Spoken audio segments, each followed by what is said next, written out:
So check it out. It's Friday morning. It's time for another episode of the About Mansfield Consumer Advice Series. I'm your host, Steve Casillo, and appreciate you being here today, or we appreciate you being here today. It is the, we're about a week and a half from Christmas.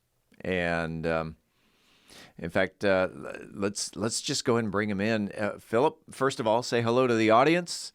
Hey, audience, and Steve, I think appreciate is the right word. It's appreciate? Yeah, because like when England, their vernacular, when we made it American, like we changed how you say schedule to from what was it? Schedule to schedule. Yeah. Schedule, like so. Now the new America, we're gonna change appreciate to appreciate. Just appreciate. Appreciate. All right. Appreciate y'all.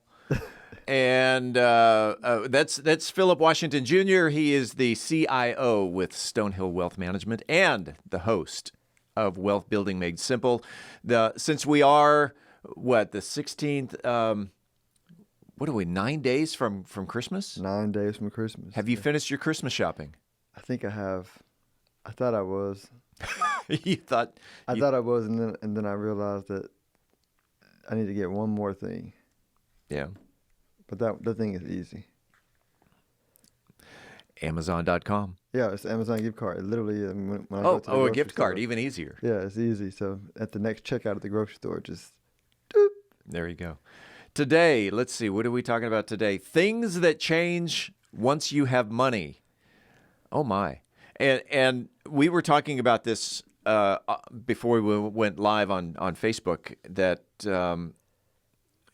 does this mean someone who has won the lottery? And you put it a little more into perspective, because the lottery is like 1 in a billion chance of winning. Of maybe someone who has gotten a raise, someone who has someone who owns a business and all of a sudden has found themselves in a higher tax bracket. And so let's talk about that. Things that change once you have money.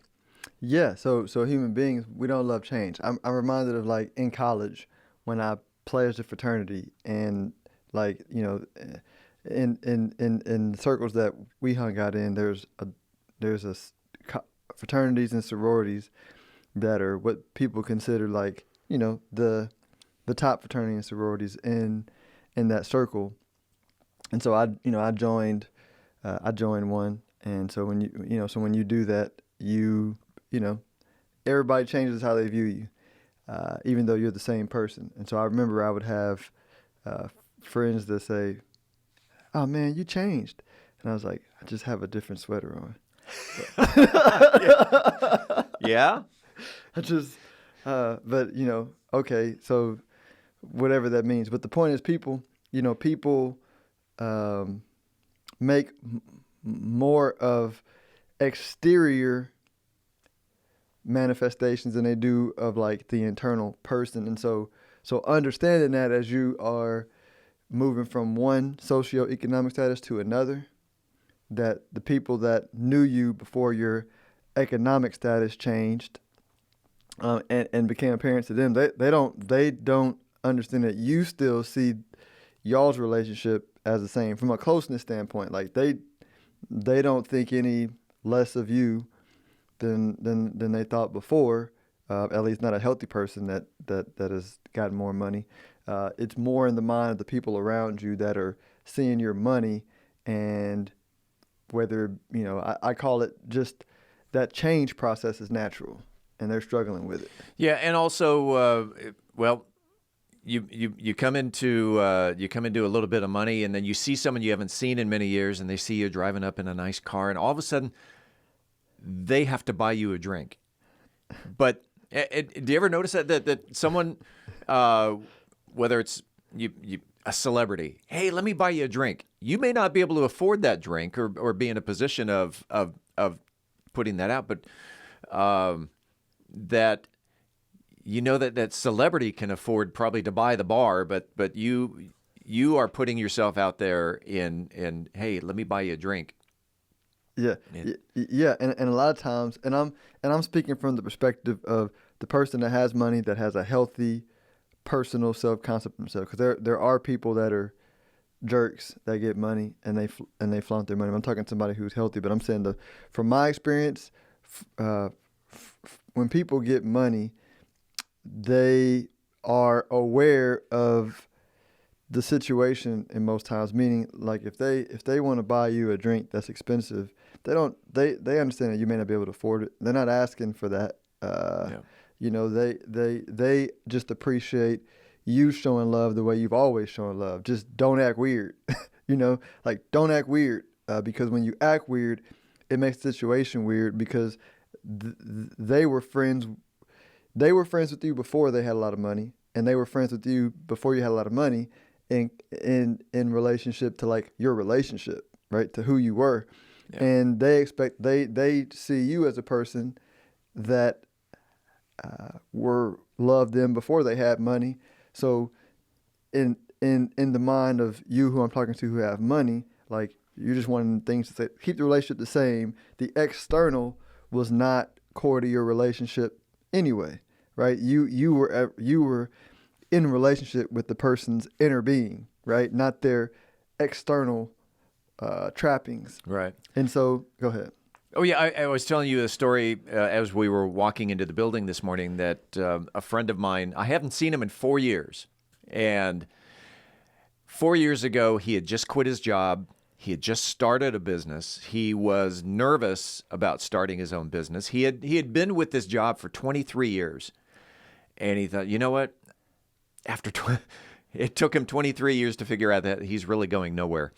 And he started a business. So I hadn't seen him in 4 years. And so I said, all right. And I recapped. This is what you quit. You started your business. You were a little nervous. How you update me? He goes, well, I own 19 trucks now, and I own a warehouse, and I just bought a fishing boat. But you know what? He's still the same guy I remember 4 years ago, down to earth, and I was able to talk to that there was no difference in the way that we treated each other just because he has come into money. Mm-hmm. Yeah, and that's important. So the context of the conversation is, you know, so when you're in that position and you're the person that you want to maintain the like sometimes just some relationships you're not going to maintain because some people are just going to act weird for a period of time, and you may or may not want to deal with that. But the only thing that you can control is, in that example, is your outlook, because here's from what I've observed is the danger of getting jaded. Mm-hmm. Is you inevitably are going to have somebody who's close to you who acts weird, and the situation, like in the moment I'm talking about it, may or may not resolve itself. So let's say they act weird, it hurts your feelings because you never thought they can treat you that way, right? So now you enter all new relationships thinking, are they here for me or for here with my money, right? And what is important to understand is, like, people are complex beings, right? I mean, literally, like, we're made up of contradictory thoughts, emotions, and beliefs.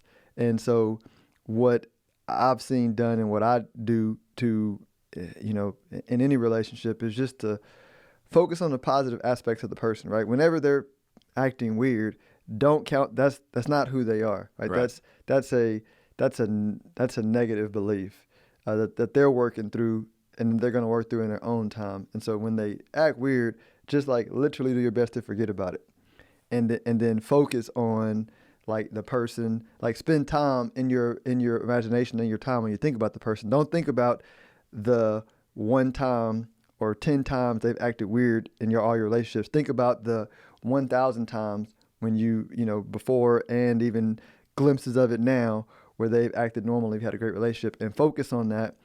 And then it'll show up in the relationship, right, in time, because people act in accordance to your expectation, right? If you expect somebody to treat you a certain way, it's like guys that